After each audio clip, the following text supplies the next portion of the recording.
بیا دویم د صحابه کرامو د میاشتې باولې سره کړو چې دا میاشت کله دا وړي بیا رو غټه شي بیا واپس دا کمیږي نو د دې حکمت سره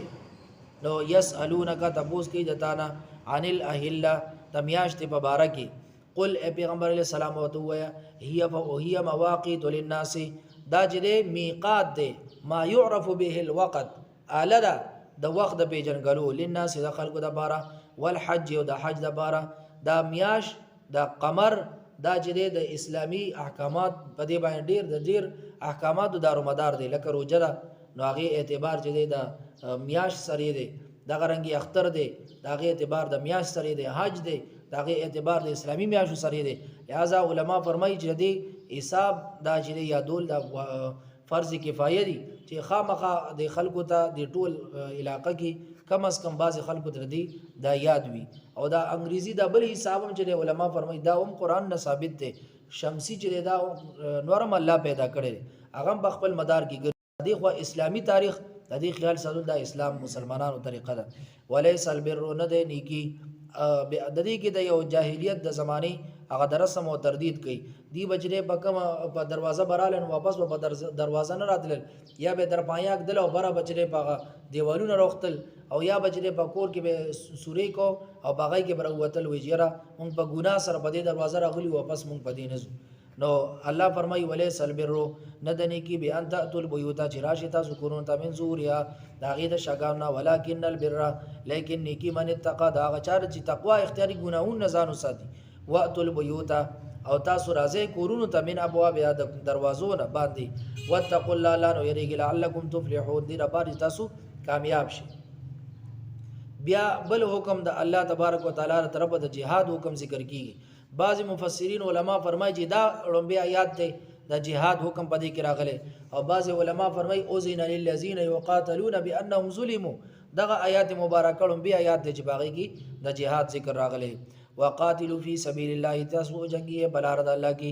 الذین اغه کسانو سره یقاتلونکم چې تاسو سره جنگیږي نو یو اصول ورلدا شو چې تاسو د الله د رضا لپاره جنگیږي جهاد به دې سي هغه مقصد به د الله رضا وي ځکه چې فی سبیل الله اعلاء کلمت الله من قاتل لتكون كلمه الله هي العليا فهو في سبيل الله نبی علیہ الصلوۃ والسلام حدیث مبارک کې راضی فرمای چې کوم انسان د دې لپاره جنگي چې د الله کلمه د اسلام سربلندي نو دغه انسان چې فی سبیل الله دغه د الله په لار کې جنگي او دویم شردار یقاتلونکم هغه چا سره جنگي چې تاسو سره جنگي چې تاسو سره نه جنگي هغه سره بجنګ نه کې لکه زنانا ماشومان وغیرہ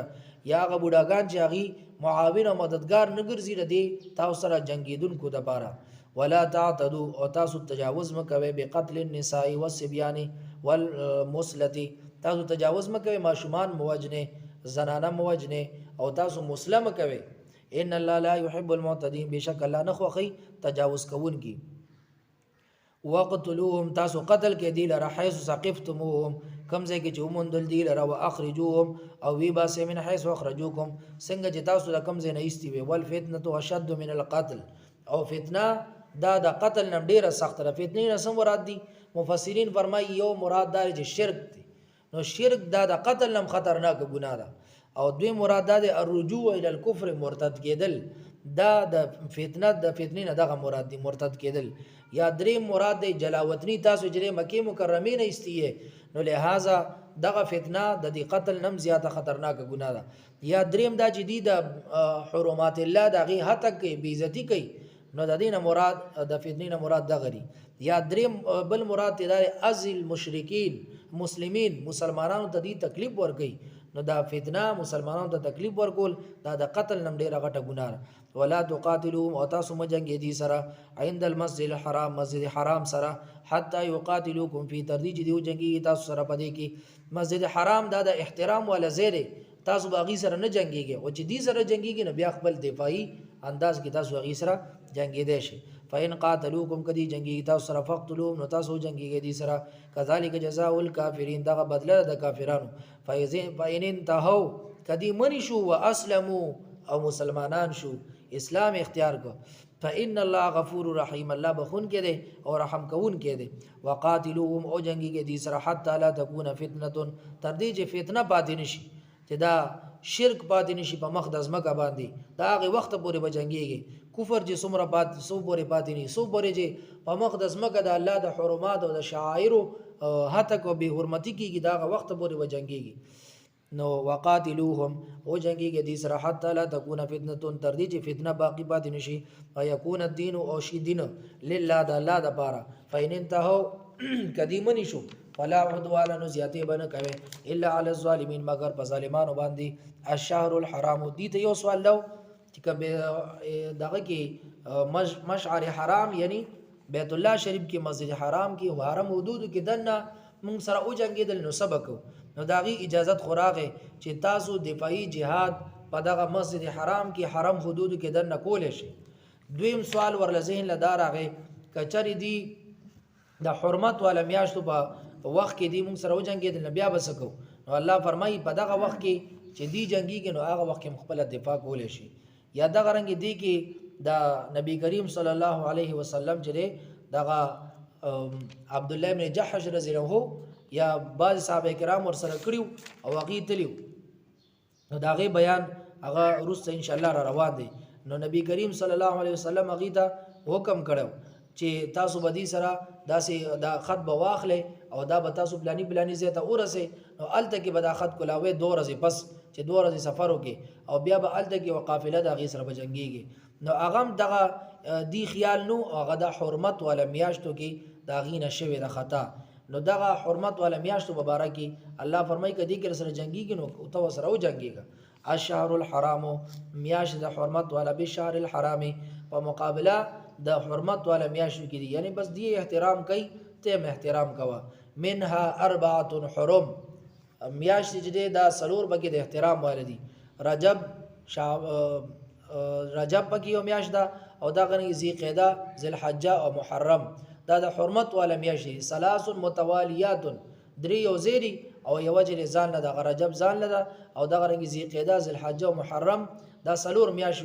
دا د حرمت ولا میاشت دي نو الله تبارک وتعالى فرمایي تاسو د احترام خیال کوئ د اسلام شروع کې د دې کې جنگ بند بیا وروسته د اجازه راغله والحرمات قصاص او چې کوم د حرمت ولا سيزونه دي هغه هم برابرې کیوي فمن اعتدى عليكم چا چې زیاتې کول تاسو باندې فاعتدوا عليه نو تاسو زیاتیو کې باغی باندې زیاتی خو بیا نه دا خپل بدلا غشتري نو دې ته مشاکلتن چې زیاتی ویلې شو شکل داغي اختیار کړ شو داسي نور اصل معنی فاعتدوا عليه تاسو بدلا واخلې داغي بمثل ما اعتدى عليكم سمره چې تاسو باندې زیاتی کړي تاسو داغي بدلا غشته شي واتقوا الله د الله نو یریږي والمو او پوښه ان الله مع المتقين بشک الله د متقیانو سره دی پرهیزګارو سره دی وانفقوا في سبيل الله ولا تلقوا بايديكم الى التهلكه د انفاق فی سبیل الله حکم دی په دې آیت مبارکه کې چې تاسو د الله په لار کې خرج کوئ ولا تلقوا بايديكم الى التهلكه او تاسو خپل ځانونه هلاکت ته مو غورځوي نو د یو معنی دار بهتر کې الانفاق فی سبیل الله تاسو د الله بلار کې خرج پرې دي نو په دې سره تاسو هلاکت کې وغورځيږي یا دوی معنی دار ولا تلقوا بايديكم الى التهلكه بترک الجهاد تاسو جهاد مو پرې دی که پریم خود تاسو بازار چې هلاکت دو غورځوي یا درې معنا علماء ذکر کړي بترک النفقه تاسو خرج پرې دی د الله بلار کې د خلکو باندې غریبانو باندې صدقه هغه پرې دی په دې سره هلاکت کې وغورځيږي بترک الانفاق فی سبیل الله دا یو معنا شو بترک الجهاد دا دوی معنا شو بترک النفقه دا درې معنا شو او سلورو معنا بالبخل تاسو خپل ځان هلاکت ته مغورځوي د بخل په ذریعہ سره بخل مکوا ځان به هلاکت ته غورځي یا د غرنګي پنځو معنا دا ولا تلقوا بأيديكم الى التهلكه خپل ځان هلاکت ته مغورځوي به ترک الامر بالمعروف والنهي عن المنکر امر بالمعروف او نهي عن المنکر دي کپری خودل نو تبه هلاکت کې پریوزي نو داسې مکوا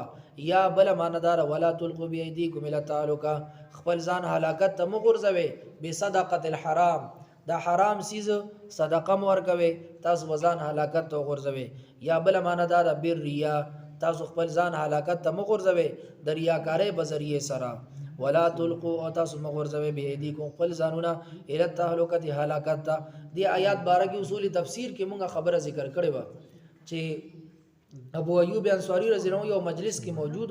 او یو صحابي چې هغه فرمایي چې ما د دې قلانه اغه چې زه وردانګ مودي سره بزان له او جنګي مو تاسو ته ور کولوګم تاسو برانه نوځي نو دغه دوران کې دی ورته ویل چې دا خو ته ځان چې هلاکت ته ورځي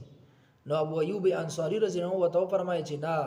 دا آیات چې نازلې ده مونږه موجود او باغزه کې دینه مراد دا نه چې تاسو ځان هلاکت ته ورځي یعنی jihad وکي بلکې دینه مراد دا چې jihad پرې دینو ځان به هلاکت ته ورځي تاسو د الله بلار کې خرج پرې دینو ځان به هلاکت ته ورځي دینه دا مراد دی واحسنوا تاسو احسان کوي نیکی کوي احسان څه ته ویل کیږي ان تعبد الله كانك تراه فان لم تكن تراه فانه يراك مشکات شریف حدیث مبارک مطابق چې احسان دې ته ویل کیږي چې ته الله عبادت کی په داسې طریقې سره چې الله تعالی نه ته الله یې او کدا سې نشي کولای نو دا عقیده او ساده جزء الله ما یې نه کزه نشي الله ما یې نه ان الله يحب المحسنين بشک الله خوخی نیکوکار خلق محسنین خلق